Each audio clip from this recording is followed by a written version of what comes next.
What my friends here can attest to is the fact that I would never miss the opportunity to pick up a microphone and speak about myself. So that's what we're gonna attempt to do today, because I want to let you all know exactly how, and follow me here. This is going to take a little while, but I'm going to describe how Matt and Kate truly got together. I have a lot to do with this. Matt and Kate essentially met because of me. All right? I'm sorry, Julia. Julia has her own story, but I'm going to describe this. Now, I met Matthew in the fall of 1998, where we attended Boston College. He lived two doors down from me. We essentially became close friends day one. The Matt I met then is not the Matt that you know today. Matthew hailed from a small town called Newtown, Connecticut. Certain individuals you'll meet at this wedding, Mike Reynolds, Jeff Chungvan, Joey Saputo, Tucker Reed. If I'm missing any of you, just hang your head in shame and climb under a table. Because the Matt you delivered to me was an utter disaster. Now, this Matt, in the fall of 1998, had a wardrobe that consisted of camouflage cargo pants, guinea tees, aka wife beaters, maybe one or two button-down Aeropostale shirts, and you could actually go to class and the professors wouldn't think he's a total freak. He subsisted on a diet of Doritos, Busch Light, the occasional 2 a.m. Rogi's Pizza. I wish more BC people were here to laugh at that, but John Rogie does. So this was the Matt I knew, and often you'd enter his dormitory and you would find some Newtownians sleeping on the floor. I had no idea where they would come from. We love you, but you were like cockroaches back then.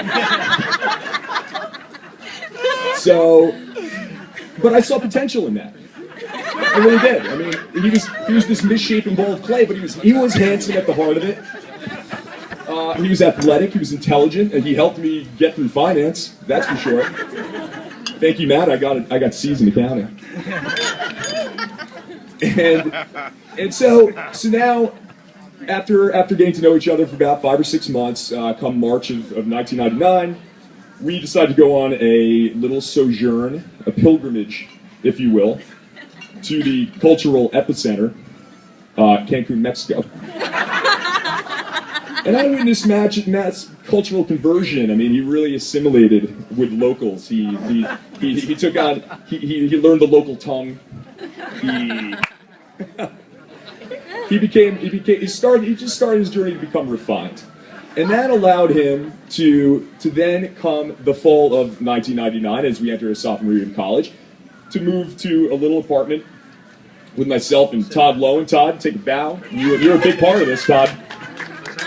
We still call it the pinnacle of our lives. 38 South Street. We moved off campus, and much like I don't know, call it the Roman Forum, the salons of Versailles, the drawing rooms of the early 20th century robber barons. Men would get together, debate politics and current affairs, we'd philosophize, and Matt's development continued, and he really started to blossom.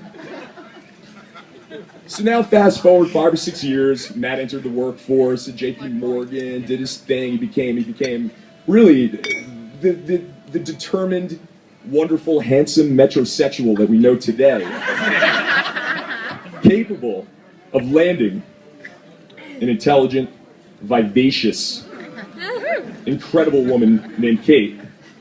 So we found ourselves in February of 2005, I believe it was, and as a tradition began, this was I think probably our 3rd or 4th year, going to a little French / Brazilian, which is kind of weird, makes no sense, brasserie called Felix. On Sunday afternoons, we'd start drinking, call it noon, and we'd end up doing whatever we ended up doing the Sunday before Monday of President's Day. Now, that particular Sunday, we were all excited. We were getting real amped up. We were probably, each of us were probably 8 or 9 mojitos and Bloody Marys deep.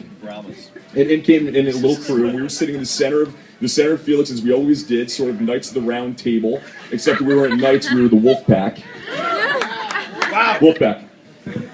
And in comes a party, and we all immediately took notice. And I'm not gonna use eloquent words to describe Kate because we didn't know her yet. She was a hot chick. Walks in, Felix.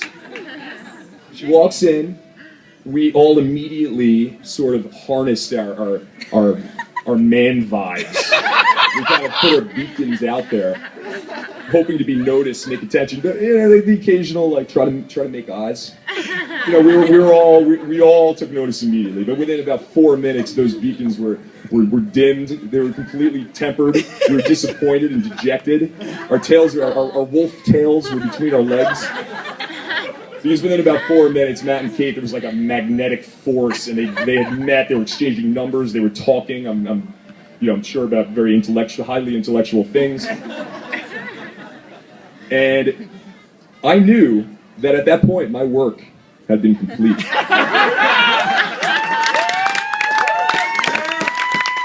You're welcome. You're welcome. So the Matt I met in 1998 would have never, ever been able to land Kate. But luckily, his true potential shined, and he was able to land the wonderful, beautiful Kate. And thank you, Spokes. Yes, Todd had a little something to do with it, but so basically, what I'm trying to tell you is I'm completely responsible for. I'm not. Well, let me be clear. I'm not paying for the wedding. But I am responsible for the wedding. Guys, we couldn't imagine you guys apart. You guys are the perfect couple. You're I would say equally competitive. No, you're both very competitive. Kate always wins. I could never see Matt skiing with a broken leg. It would never happen. Kate, you are now an honorary member of the Wolf Pack. Yes. In some ways, you may have usurped Matt's position in the Wolf Pack because we all know who wears the pants in this relationship. But we love you all very much. Thank you for having us, and thank you for letting me take this time to speak.